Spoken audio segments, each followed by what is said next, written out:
Eris was a harbinger of discord. She used her abilities to mess with the minds of her victims and create chaos. She was a tall, slender woman with dark tan skin. Her brown hair was tied up in a messy bun with long strands hanging over her face. Her jet-black raven wings spread out from her back and folded over her shoulders. She wore a form-fitting red dress with ruffles that descended down her left shoulder. Her eyes were orange and fierce, and, of course, she adorned a set of golden apple earrings as a reminder of her meddling in the Trojan War. Eris came to Wrath in a dream. Her voice echoed from the depths of Tartarus, and called to him. She sensed his anguish, his hatred for the beauty of the gods and his terrifying appearance. She offered him her strength, her aid and partnership. Alongside Apate, Wrath felt more appreciated and accepted than he had ever been before. Wrath had a plan, and he would stop at nothing to fulfill his destiny of consuming the human world in chaos. The Underworld was scorching hot, covered in lava-filled cracks of obsidian rock. When Wrath looked up with his swinging, glossy blue eyeball, all he could see was a misty darkness, a tunnel with no end. He could imagine the rage and anguish the creatures down here must be feeling, being locked away and despised by both the gods and humans alike. He knew Hermes could have easily sent him to dwell down there as well. Wrath knew he was the lucky one, despite his grotesque complexion. Eris landed to his left side, while Apate appeared on his right. Wrath, my friend. There's only one reason why you'd come down to the Underworld. Eris, that was quite a bold move. Rolling that golden apple so that it landed right at Aphrodite's feet. The look on Athena's face was priceless. We are the harbingers of chaos. This is our divine duty. The problematic trio carried on, descending deeper and deeper into the depth of Tartarus. We must find Kronos. I sense Mercy's presence is closing in. What? What just happened? She was about to intrude on us. Where did she go? I simply changed things up a bit. I don't know what you did, but I'm intrigued.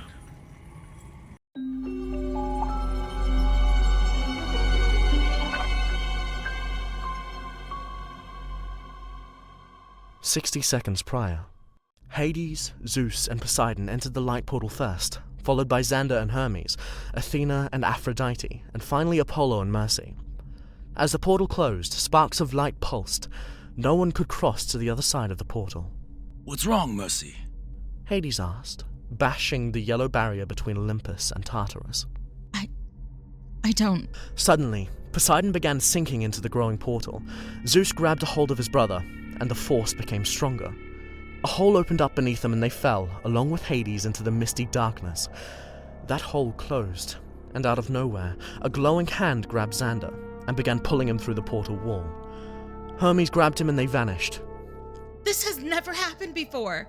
Athena was about to make a snide comment when the portal floor beneath her became a massive mouth with sharp teeth. She reached for Aphrodite's hand, and suddenly, they were gone too. A hole opened beneath Apollo and Mercy. They fell, deeper and deeper into a cold, dark place. Mercy opened her hand, and a ball of light appeared. The light casted on the obsidian wall surrounding them. They were falling down a massive tunnel. What do we do? Don't worry about it. Trust me. They could see glimpses of red and orange light below, and all of a sudden, the darkness receded, and they landed, feet first, perfectly safe next to a river of lava. Apollo knew the river to be named Phlegethon, residing within the infernal regions of the Underworld. What the hell was that? I think this must have been Eris's doing. Who else could cause those strange phenomenons? She took a few steps closer to Apollo. True.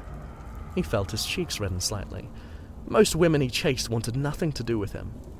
It was nice, for a change, to have someone by his side who wanted to be there. It's going to be okay, Mercy. I sure hope so. Somewhere in the deepest part of Tartarus, Poseidon, Hades, and Zeus landed. It was dark, and something was lurking, watching them. Hades, where are we? Poseidon asked, holding his trident in a defensive position. Zeus did the same with his golden lightning bolt. I hear something growling. Cerberus, is that you, buddy? Hades walked into the darkness with open arms and grasped a metal chain in his hands. It had been cut. Hades turned back to his brothers with rageful eyes. Who did this? Cerberus is supposed to be on the higher levels, guarding the Underworld. Who released him?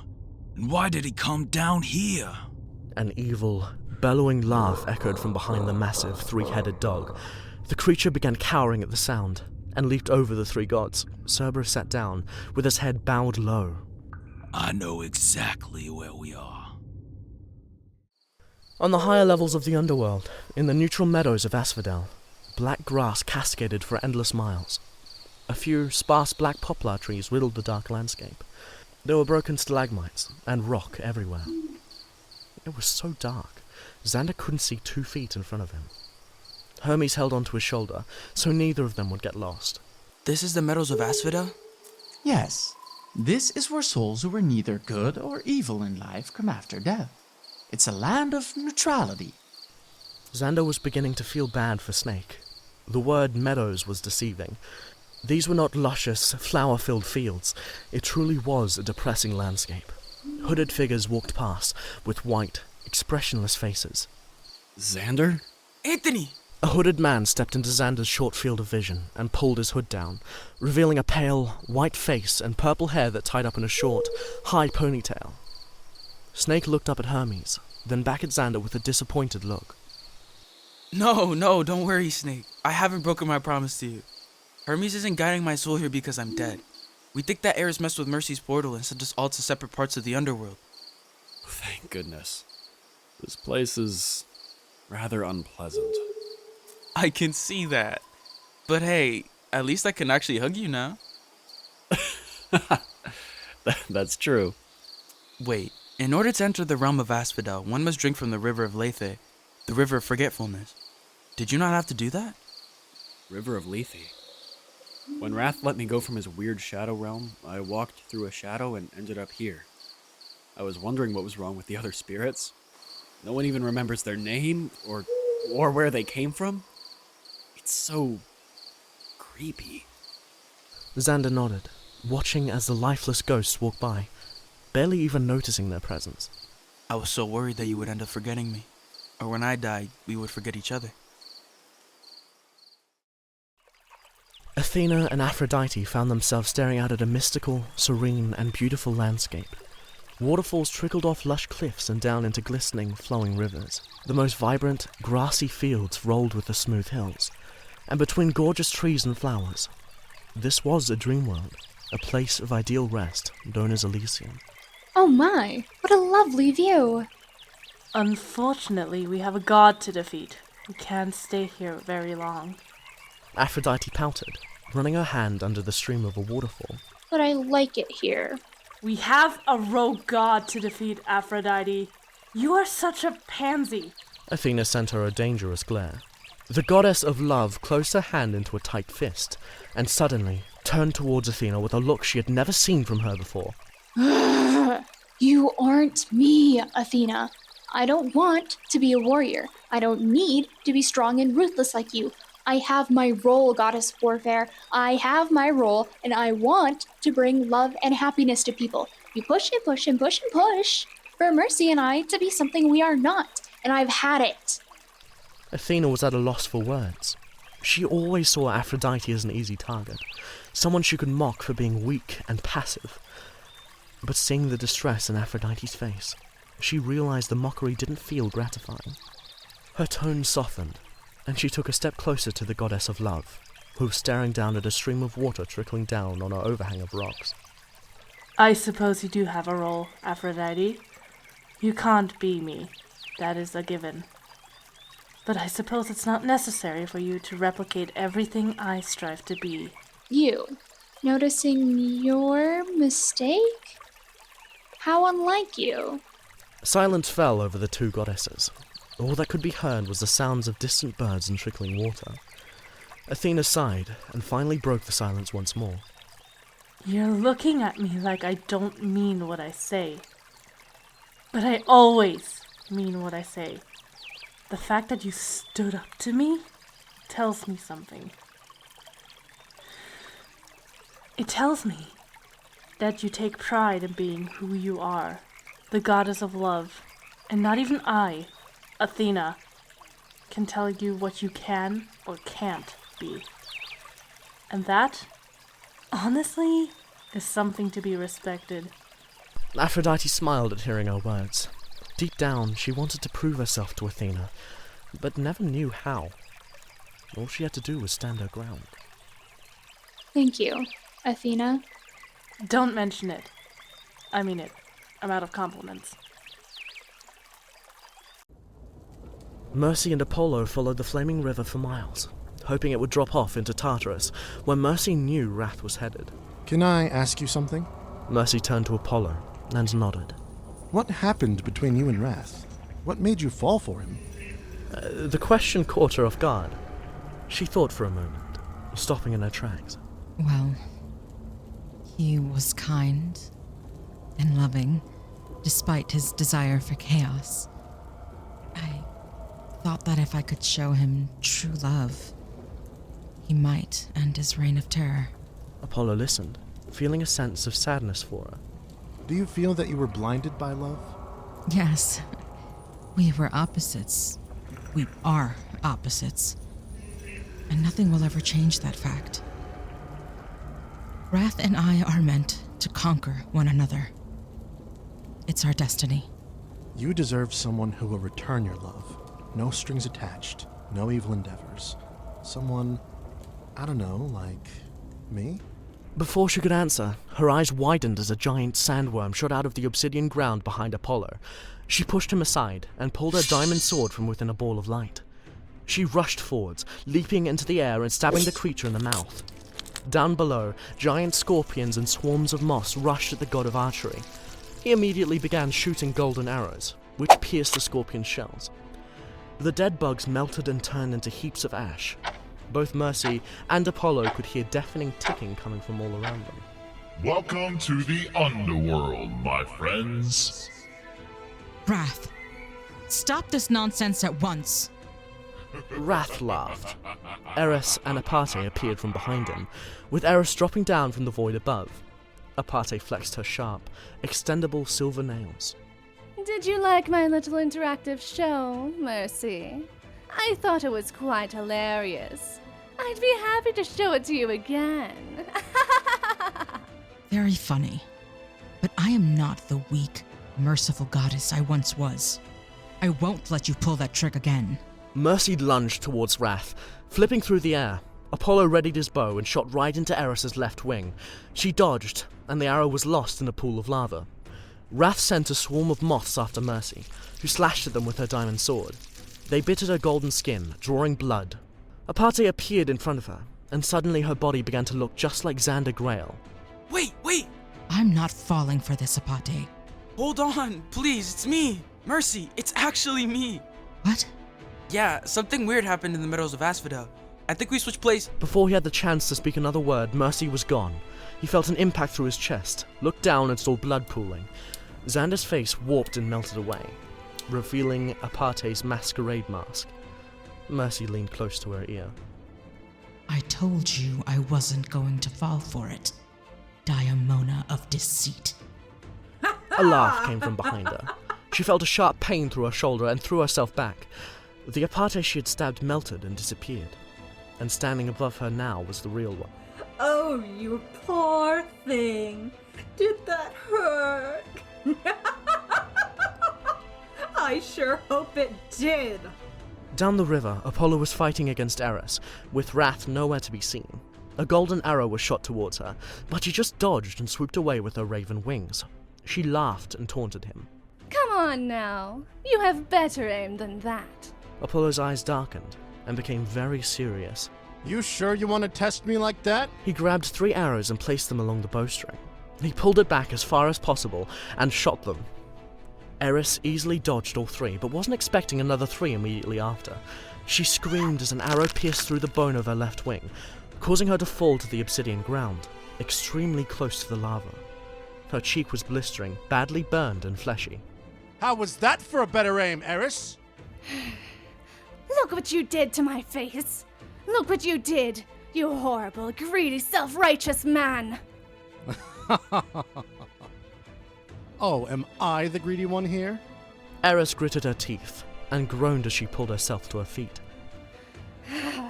I'm going to end you, Apollo. He shot an arrow frantically in her direction, but she caught it in her hand, snapping it in half. Apollo leaped over her, nearly slipping and falling back into the Phlegethon lava river. Eris, you don't have to do this. I do. It's what I was born to do. It's my purpose, my destiny. Her burned face was a horrific sight to see. Apollo rolled to the side as she tried to sweep his legs out from under him. Why not join us, Apollo? Because personally, I like balance. He stabbed her hand with one of his golden arrows. Now it was his turn to grab her by the neck. He held the squirming, scorched form of Eris over the Phlegethon. Any last words? She just stared down at him, with hatred. Yeah, if I burn, you burn with me. She arched her body back, forcing Apollo to fall forwards, down towards the lava river. A hand grabbed his red drapery and pulled him away. He watched as Eris's body dissolved, along with her horrible screams of agony. He turned and nearly had his head impaled by Apate's extendable silver nails. Mercy, listen to me. I need you to do exactly as I say, understand? She nodded. Apollo followed Apate's movements. When I say now, you toss me your sword. Got it. Stay close. They watched as Apate stalked them, like a hunting dog. She would lunge and Apollo would block or push Mercy out of the way. He was waiting for something. He readied his bow and shot an arrow straight at her chest. She blocked the first one, but not the second. She screamed and fell to her knees in shock. Now! Mercy tossed him her sword, and the moment he caught it, he threw it directly into an overhanging ledge of obsidian. The rock cracked and crumbled. Apate looked up, but it was too late, and the obsidian crashed down, burying her completely. Both Mercy and Apollo turned to one another. You're bleeding. It's okay. It could be worse. Apollo couldn't hold his feelings back any longer, and wrapped his arms around the goddess of mercy. To her surprise, she smiled, doing the same for him. Athena would be proud of how you fought today. And Wrath would kill you right now if he saw us. Apollo brought his hand to her chin and tilted her head up so she was looking him in his eyes. Not if I kill him first. He leaned in and kissed her gently. Mercy smiled, deepening the kiss, feeling truly loved for the first time since the Trojan War. Hades led his brothers down a long, dark pathway overlooking a steep cliff.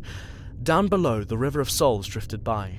The water was grey and filled with the ghostly bodies of the dead. In the distance, a decrepit castle made of stalagmites and stalactites sat atop a floating island of rock. Grey water trickled down in thin, smooth waterfalls that connected with the River of Souls. What a cheery realm. You have no right to criticize my domain when yours is a place of beauty and happiness. I didn't choose this by will. I drew the short stick, remember? Zeus and Poseidon chuckled with one another. I hate being around you guys. As they strode deeper and deeper into the depths of Tartarus, that booming voice became louder. It wasn't Wrath, but someone else. Hades turned to Zeus, a look of annoyance written in his eyes. Remember when you chopped up our father and threw him down here? Thanks to that, he's always trying to get me to release him. He's like an alarm clock that I can't turn off. Kronos speaks to you? He wasn't exactly dead, you know. What? Is the god of the sky scared? Because if so, I'm going to enjoy this little trip. The look Zeus gave Hades was nothing short of terrified, but he just kept quiet and followed behind Poseidon. The darkness became impossible to see through, and so Hades knocked his pitchfork on the stone, and the two prongs lit up with blue flames. Screeching and the moans of the dead echoed through the cavernous environment.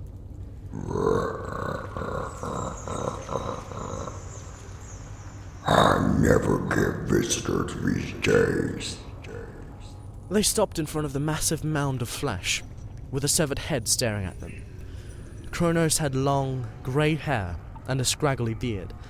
The blade of a colossal scythe would be seen laying behind his head. Long time no see, children. His mouth moved, but his eyes didn't. They just stared, open wide, unblinking and tinted a sickly, off-white color. Father, So, how does it feel? Sitting on my throne, son.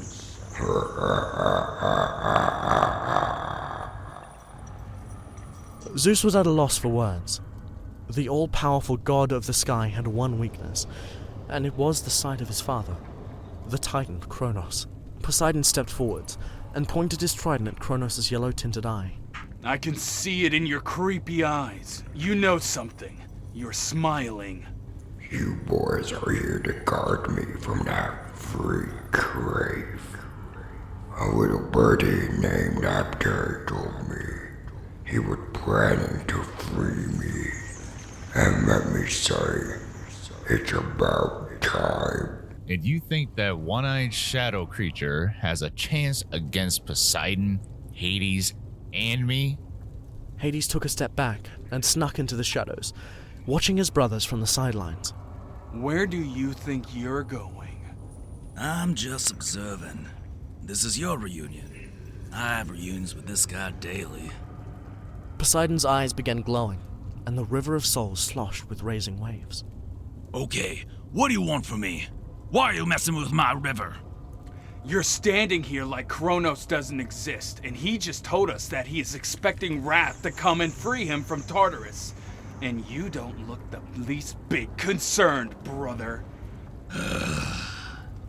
Why do I always have to explain myself to you? He's literally in pieces. Besides, if Wrath comes over here, there is only one entrance into this cavern, and we'll see him coming. Relax. Hades crossed his arms and blue flame encased his body. I'm going to have a nice chat with my wife. When I come back, this river has better be as still as the dead that swim through it. Don't forget, the Underworld is my domain. My domain, my rules. No earth-shattering battles. If I see a single rock out of place, you're gonna see a side of me I don't show too often. Poseidon and Zeus took one look at each other, and the energy between them was so intensely negative, Hades could almost see electricity sparking. You're gonna leave Zeus and I here, alone, with Kronos, and you expect us to just what? Sit here quietly and have a civil conversation? Sorry to inform you, that's not gonna happen. My domain, my rules. I never said you had to talk. So don't break anything. We're gods, not children. Kronos was enjoying watching his sons fight bitterly. There were literal sparks of lightning snaking up and across Zeus's arms, and in his furious eyes, Poseidon looked ready to spear the god of the sky with his trident. Kronos hadn't had anything interesting to look at in hundreds of years, so the presence of his children was greatly welcome. Lightning struck all around them, and the water with the River of Souls began splashing over the edge. The human souls scrambled to get back in, not wanting to be around for whatever battle was about to go down between Zeus and Poseidon. What did I say? You're messing with my river. You're asking for it, I swear, Poseidon. I will not let you engage in this childish behavior under my roof. Oh yeah? What are you gonna do about it? Set me on fire? Xander, Hermes, and Snake followed the river Leith for miles. The darkness was endless, and all they could hear were the occasional voice in the distance, or a splash of water. It was unnaturally silent for the meadows of Asphodel. So, this river eventually leads down to Tartarus. Hermes nodded, and pointing as the river dipped off a ledge in front of them. They looked down, and finally, after hours of walking through darkness, the glowing lava river Phlegethon was a welcome sight. Suddenly, two female voices could be heard behind them. They turned to see Aphrodite and Athena, arguing. I told you this was the right way. Yeah, well, my way would have worked too. So what if you made one tiny mistake? Just because you're the goddess of strategy doesn't mean you're always right. Girls, settle down. You'll wake the dead. Xander, you're not dead. How very nice. Yes, it is nice. I like that being dead. I am actually dead. The name's Snake Avarice. Oh my goodness! You're the lover who tragically died at the hands of Wrath. It's a pleasure. Please don't bring that up. Sorry. Athena elbowed her in the ribs. Athena, why? Because your voice is annoying to listen to. No wonder you're not the fairest. Don't start that again. Stop, both of you. Xander looked over the edge of the crater. How are we supposed to get down there? Oh, everyone else here can jump. Except, you, Xander. Without warning, he picked him up and carried him under his arm like a dog. This is incredibly demeaning. Don't think of it as demeaning. Just think of it as embarrassing. Snake chuckled at the sight of his husband being carried like a puppy. Forget you ever saw this. No, I'm gonna remember this. Hermes leaped off the ledge and landed roughly on the obsidian, followed by Athena, Snake, and Aphrodite. In the distance, they could see piles of ash and splatters of crimson blood. Oh, what happened down here? As they walked further down the flaming river bank, they saw black raven feathers and a pile of obsidian rock with a pool of blood beneath it. Who did this? Who died here? I don't know, but it seems like there was a brutal battle of some kind. What if Mercy did this? Mercy? You think spineless Mercy could have created a murder scene like this?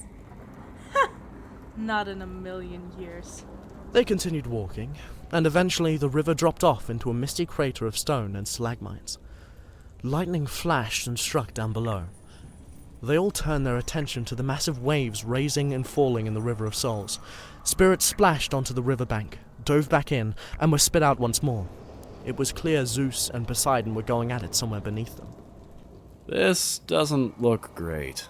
No, it doesn't. Hermes picked up Xander again, to his annoyance, and they all leaped off the cliff and landed down in the deepest banks of Tartarus. Xander immediately recognized the voice. He looked up, and standing above them just where they jumped from, was Wrath himself. Run. Start running now. Everyone bolted away, down a long passage of stalagmites and darkness. They could hear Zeus and Poseidon shouting and brawling up ahead.